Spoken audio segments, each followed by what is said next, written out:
هيدي هي مستشفى غسان حمود. هيدي هي مستشفى غسان حمود. هدول اللي عم بتهجموا علينا، هول اللي سكروا ابواب وبجنا. عنا بنت ضحيه وسكروا الابواب وبجنا. هيدي مستشفى غسان حمود. هيدي العالم بالطرقات سكروا الابواب وجنا. هيدي مستشفى غسان حمود. لا قتلت بنت جوا وبسكروا الابواب وجنا.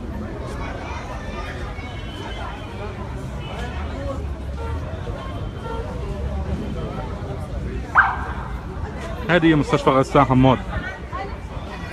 بيطلعوا العالم لبرية المستشفى عم بيهاجموا. فوق انه هيك عم بيهاجمونا. فوق انه هيك عم بيهاجمونا.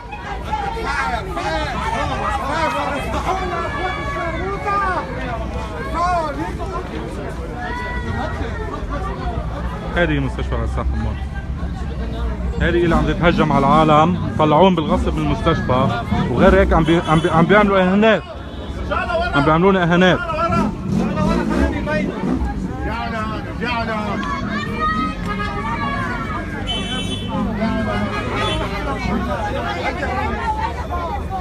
غير هيك نحن بننسب، نحن اصحاب حق وعم ننسب. ما في فرق بالدولة الا ما جابوا لنا اياه.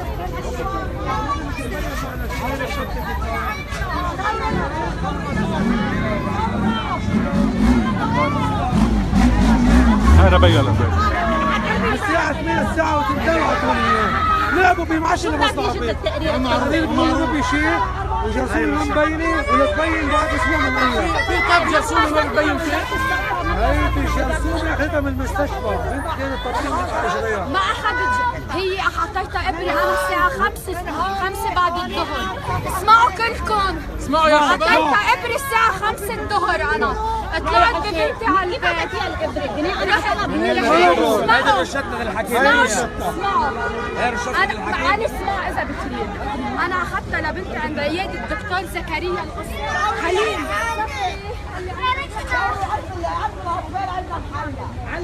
صف لي اوبر لبنتي 3 اوبر.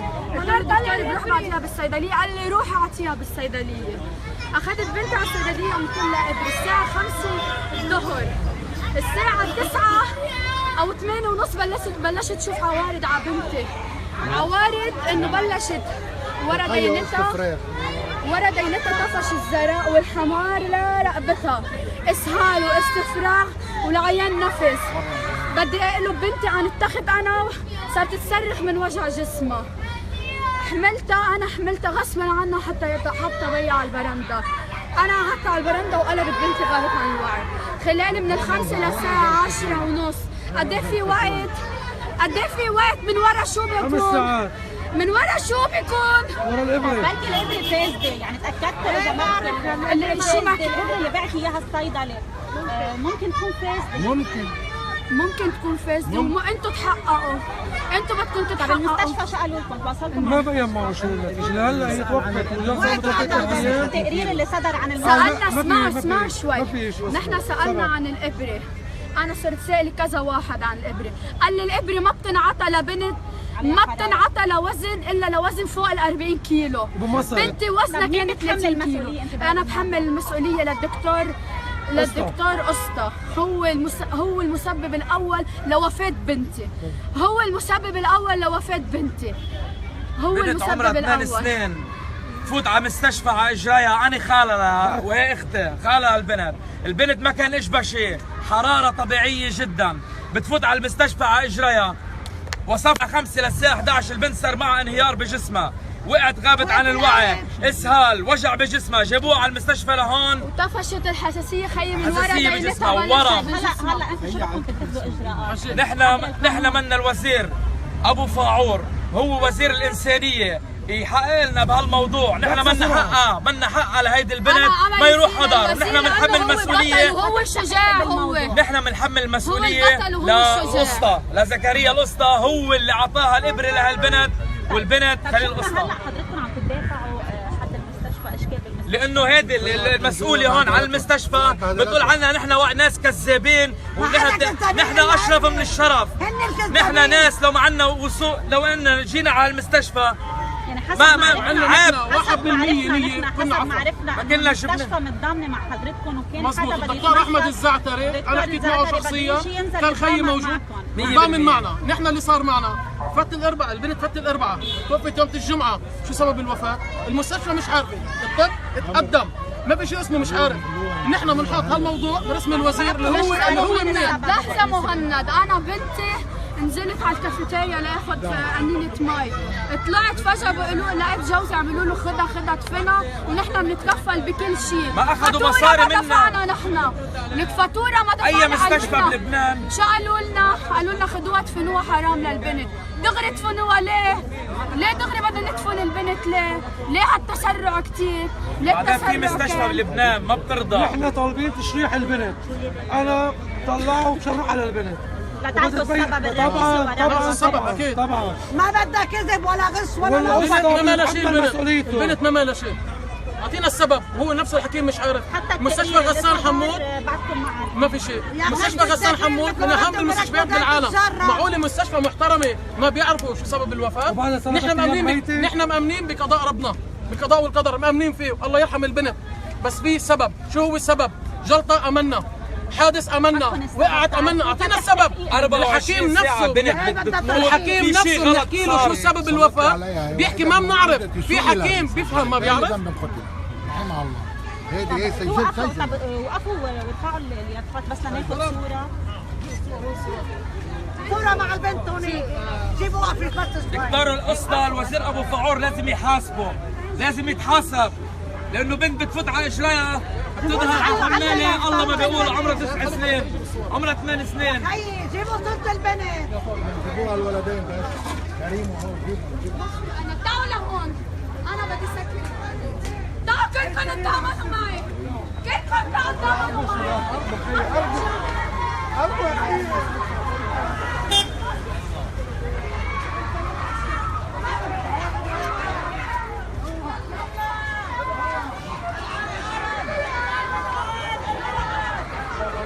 هي الطريق عاش تفتح. عجزت بتفتح الطريق بس. عجزت بتفتح. أنا البنت الله يعدلهم. في مستشفى الله ياخذهم. على 10 مليون. هي منا مستشفى مدينة حيوانات. هي منا مستشفى مدينة حيوانات. هول بار هول منا الحكمة.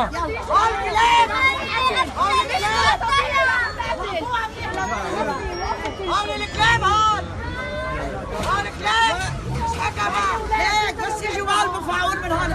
طفيها وين رايح؟ طفيها بأرضها. شارع مسكر. هذا يلا خلاص خيي طفوا.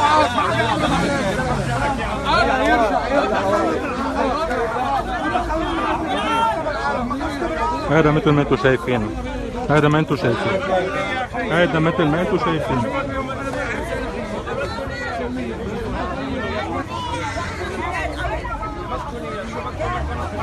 عضوا بالأرض يا شباب، بالأرض بالأرض عضوا. حق الأطفال كلهم اللي عم يموتوا بالطريقة هذه. ليه بده يجيب حقه وحق الأطفال كلهم اللي يموتوا؟ بس أنت يا وزير الصحة يا وين أبو فعور؟ يا وزير الإنسانية بس أنت اللي بتجيب حقها لهالبنت. أنت بطالبك يا وزير تجيب حقها لهالبنت.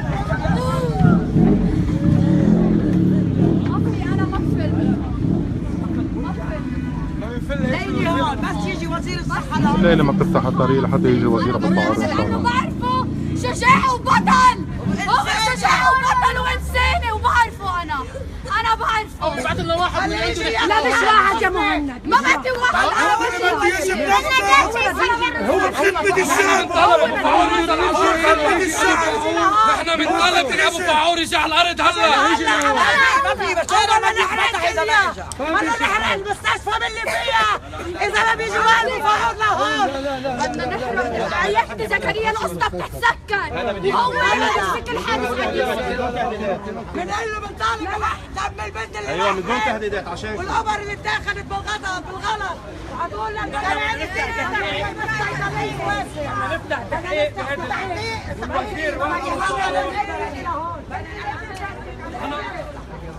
اللي اتاخذت فيها الطفله لازم نعرف الحكي اللي بيجي لهون ولا وين وفقعوا يجي على الارض لعنا.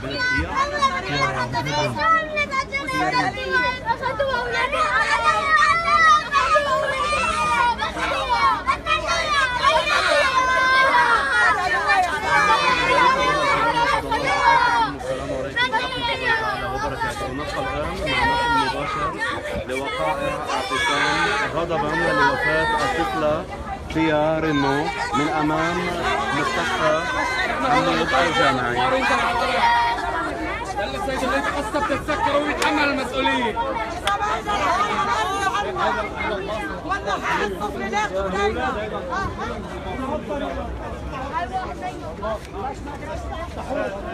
بس الاولاد افتحوا الطريق بس اولاد بس اولاد عندنا انسانيه.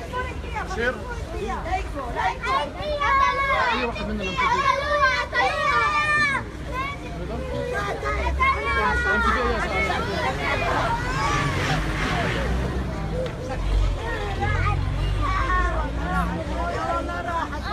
مين بده ياخذ حق كل الاولاد اللي عم يروحوا بهالطريقه هذه؟ مين بده ياخذ حقهم؟ قتلوها مين بده انا وزير ابو فاعور بس هو زلمه شجاع هو اللي بياخذ حق على الاطفال هي اللي عم بتروح هاي. لك قتلوها من ورا الابره اللي عطوها هي. كل سنه عم بيروح اطفال بهالطريقه مين بده ياخذ حقهم هون؟ مين بده ياخذ حقهم غير الوزير ابو فاعور الوزير الشجاع. مع نقل مباشر لوقائع شو بيقول؟ شو بيقول؟ من أمام مستشفى. شو بقول الوزير وائل ابو فاعور؟ نحن حنمشي هو مثل ما بيقول لانه هو وزير الانسانيه. نحن شو بيحكي ابو فاعور والله رح ننفذ بس ياخذوا حقنا بأي طريقه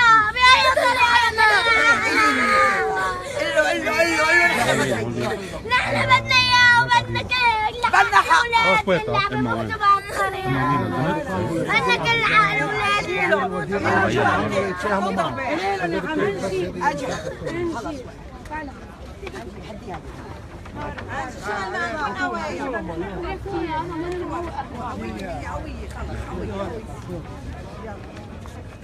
إذا وكما ترون في هذا البث المباشر لقطة لأم الطفلة فيا رينو نقلا من اعتصام غضبا لوفاة ابنتها من أمام مستشفى حمود الجامعي.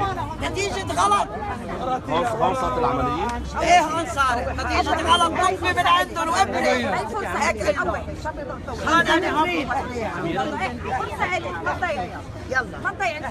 إذا وهذه صورة الطفلة فيا رينو رحمة الله عليها التي هنا حشد جماهيري للطفلة اعتصاما وغضبا لوفاتها. خلص ما تتجمعوا خلينا ناخذ صورة كاملة. يلا اعملوا معروف. بس شوية. سكرت على الصورة. علوا الصورة ورا علوا لا منيح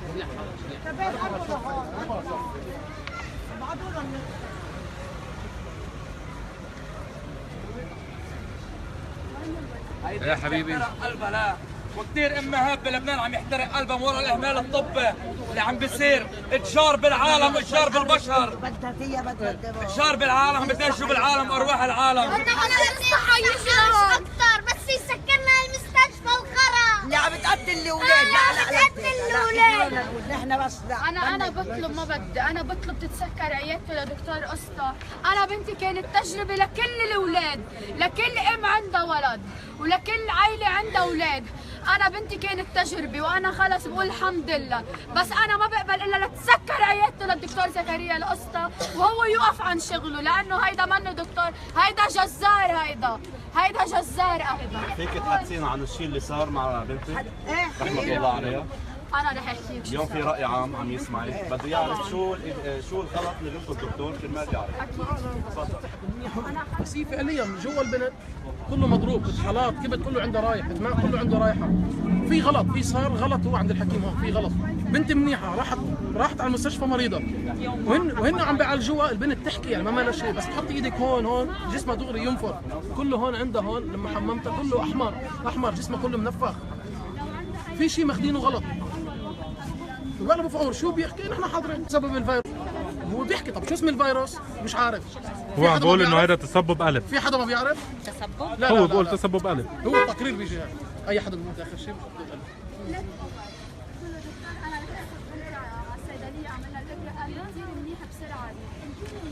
هلا اعطوني التليفون، اعطوني وصل الدكتور وختم الدكتور. عطيتها الابره على الساعه 5. بعد 3 ساعات من الابره بنتي بلش عليها عوارض ورا دينتها، بلشت حساسيه ورا دينتها زرقاء حمراء، مدت لرقبتها، بلشت تستفرغ، العيان نفسه استفراغ وعملت اسهال بنتي. جيت بدي احملها لبنتي حتى شوي على البرندة، قالت لي ماما بعد عني صارت تصرخ من الوجع لأن جسمها ما كنت ما عم فيي اتقرا اياه، بلش شفونها يورموا لبنتي. حطيناها على البرندة، قعدت على الكرسي، قلبت بنتي لورا. كان قايل لي هو بس عطاني الوصفة، قال لي إذا بيصير مع بنتك أي شيء دغري بتدقي لي بتنزليها على الطوارئ بسرعة. ليه قال لي هيك؟ دقيت له أنا ونازلة وبنتي معي، قلت له دكتور صار معها 1 2 3، قال لي بسرعة على الطوارئ. بسرعة على الطوارئ، جيت فيها لبنتي على الطوارئ وصار اللي صار. الكل يفسر، ما كملت من بعد الإبرة 3 ساعات بنتي كانت واقعة. غلط مين هيدا؟ أنا بطالب إنه تتسكر عيادته للدكتور زكريا القسطى، دكتور خليل زكريا القسطى، ويوقف عن عمله لأنه بده يقتل أولاد من بعد بنتي.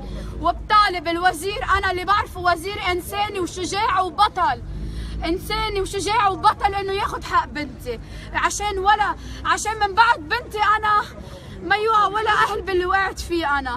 هل أنت مع قانون بدين أو بحاسب أي دكتور صار معه أي خطأ طبية؟ طبعا. اليوم نحن عم نعاني من هيدا المشكلة ونحن حنصعد بالموضوع، كثير في عمليات عم بيصير فيها أخطاء، لا بل عم بيصير في جراثيم عم تنتقل من مريض لمريض وما عم يتحاسب الدكتور بعد أي عملية بتصير، بل ما حدا عم يدفع غير روحه للميت.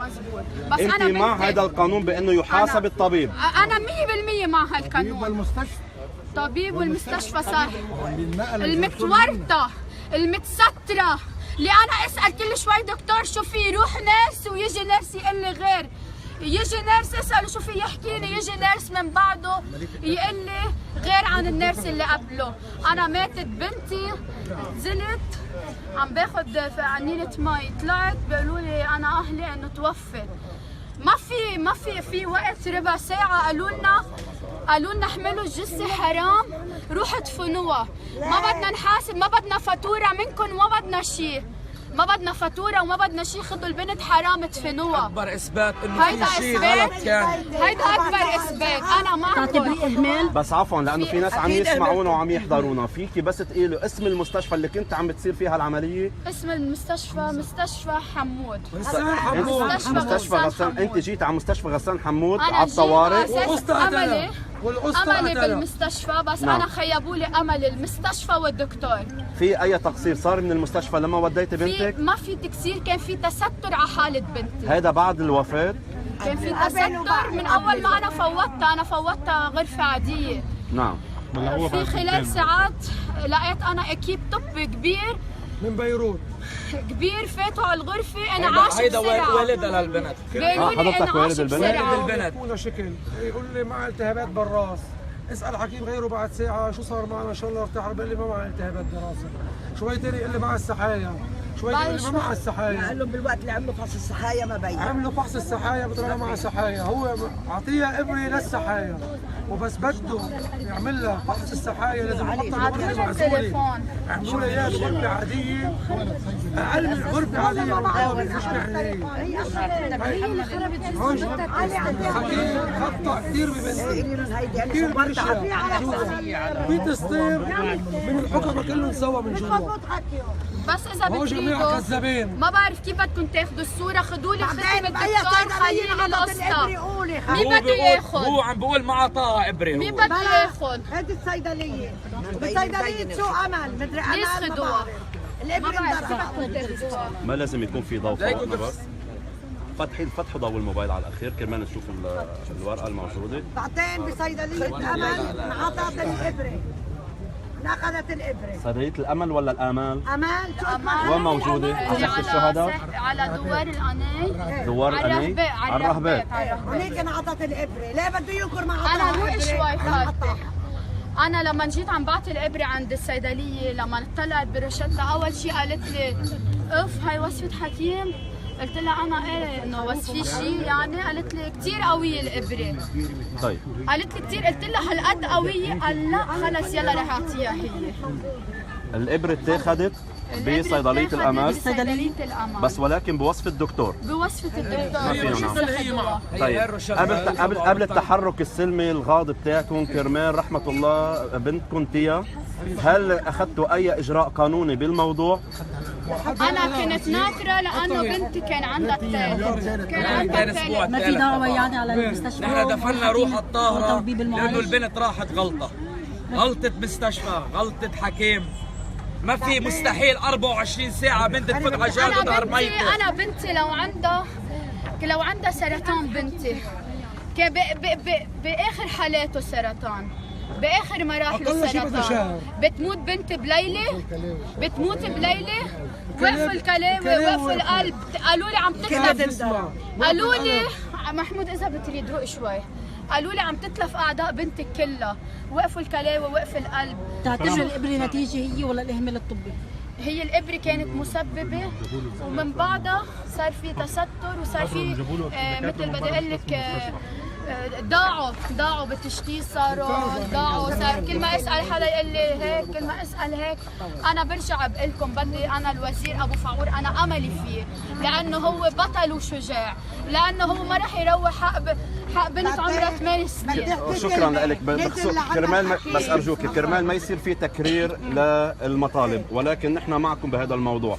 بس انت صار قبل خروج البنت من المستشفى صار اي تشريح لإلها كرمال نعرف سبب الوفاه؟ لا ليه ما طالبتوا بهذا الشيء؟ لانه نحن بصراحه كنا يمكن شوي روق شوي. اذا بتريدوا روق شوي. لحظه خالتي اذا بتريدي بس خلينا نسمع راي الام لو سمحتي. بس لا احكي اذا بتريدي هالفكره. لحظه بس شوي. انا طلبت انه بنتي على مستشفى الجامعه الامريكيه او على اوتيل ديو، مزبوط ولا لا؟ اجى الدكتور قصة قال لي بنتك ما بتنقل على الجامعه ولا بتنقل من هون للمستشفى عن التخت، ما بتنزل بنتك بتموت. في افهم ليه انا؟ ولو حتى بسياره سياره مجهزه الليل، ونحن شو ما كلفنا الامل بننقل البنت. قالوا لنا ما فيكم تنقلوا البنت، ما فيكم لانه البنت بتتوفى بمجرد ما تنزل عن ما بتوصل معكم. ما في تستر على جريمه كان عنا بس توفت البنت بقول حدا جايب خروف حدكم بدك تدخل الخروف بالجرثومه. بيحكي نزل خروف يا عم شو المنطق هذا حكيم؟ نفترض انه في ما في جرثومه بتنزل 24 ساعه. بهال 24 ساعه خروف بده يقتل بنت؟ ما عارفين لما جيت انا وطلعت شفت اياها بالمستشفى، طلع سلم عليها، حكى لي الدكتور انه ممنوع تفوت. قلت له ليش ممنوع تفوت؟ قال لي وزاره الصحه جوا بياخذوا عينات، بس من جوا ما كان وزاره الصحه موجودين، اللي كانوا جوا بس نرسات. هو كان عم بكذب، ما كان عم بيحكي صح. لحظه مهند. بعدين بنتي قالوا عندها فيروس كثير خطير بيعدي، قالوا عندها بنتي فيروس كثير خطير وبيعدي. انا ولا نيرس شفتها تفوت لابسه كفوف او حتى كمامه، ولا نيرس شفتها انا تفوت عم خليتها الحامل فوتوها. لك انا اختي حامل، اختي قالت له للدكتور انا حامل دكتور لانه اذا الفيروس بيعدي او شيء. قال لا ما بيأثر. اذا كيف بيعدي وكيف ولا ناس هن بيفهموا كثير بالطب وبيفهموا بس يكون الفيروس بيعدي شيء الاجراءات، ولا ناس تفوت حتى بايدك كفوف او حتى كمامه. طيب اليوم لكن صرنا كمان عم نسمع منكم انه نعم نعم كمان في اهمال بالمستشفيات، وعم تحسوا حتى في تعجرف بالمعامله، ما عم بكونوا زي ما بيقولوا ملائكه الرحمه، بل عم بكونوا قاسيين مع العالم. هلا بتقول عننا انتوا ناس كذابين. انا اما وقفت عم بحكي معه بتقول لي روحي انت كذابه، من بعد ما قتلتوا لي بنتي عم تقولوا عني كذابه. نحن ناس محترمين، لو نحن ناس مش مناح، احنا جينا من اول يوم كسرنا المستشفى ولعناها، بس هي عيب هذا الحكي تحكيه. طبعا نحن ما حنشتغل بهذا الاسلوب، بس نحن اليوم نحن بمظاهره سلميه عم تطالبوا بحقكم بانه نعم يحاسب المجرم. عيب هذا الاسلوب. انتم بتعتبروا انه هذا في اجرام؟ طبعا انا ما بقول له للدكتور قسطه، ما بقول له للدكتور قسطه الا المجرم. هيدا مجرم منه دكتور. هي العقاب. طيب هلا نحن رح نلقوا صوره مباشره للطفله تيا رحمه الله عليها. مثل ما عم تشوفوا هيدي هي صورة الطفلة، مثل ما عم تبعتوا تعليقات وتبعتوا لنا رسائل، لكن نحن نتمنى بكل المشاهدين معنا بهيدا البث المباشر بانه يعملوا نشر لهيدا الموضوع، كرمال يصير في اوسع واكبر تفاعل بكل انحاء لبنان والعالم. كما بنتمنى على الجميع بانه اللي عنده تقرب او واسطة انه يوصل او اي وسيلة اعلامية او اعلانية بانه توصل هيدي الرسالة من هذا المكان حاليا، من قدام مستشفى حمود الجامعي، من قدام الاعتصام الجماهيري اللي هو غضبا لوفاة الطفلة نتيجة غلطة طبيب كما يذكر أهل الطفلة. نتمنى بأنه عندهم رسالة واضحة، هو محاسبة المخطئ في هذه القضية، وبأنه كمان نوصل رسالة الوزير أبو فعور، لأنه عندهم أمل كبير فيه من بعد الأمل بالله عز وجل بأنه راح ينصر قضيتهم ويحاسب المتضررين، عفوا ويحاسب المضرر اللي كان هو سبب بهيدي وفاة الطفلة تيا رينو. طيب لكن نحن بس نرفع الصورة كرمال نعم هيدي حرام؟ نعم اعطينا السبب شو الفيروس بس عشان الاطفال. نعم هيدي هي صورة هاي الصورة قبل ما تتوفى يوم الثلاث الصورة بعثتني اياها البداية. يوم الثلاث الصورة كده. نعم كما عم تشوفوا هيدي حرقة قلب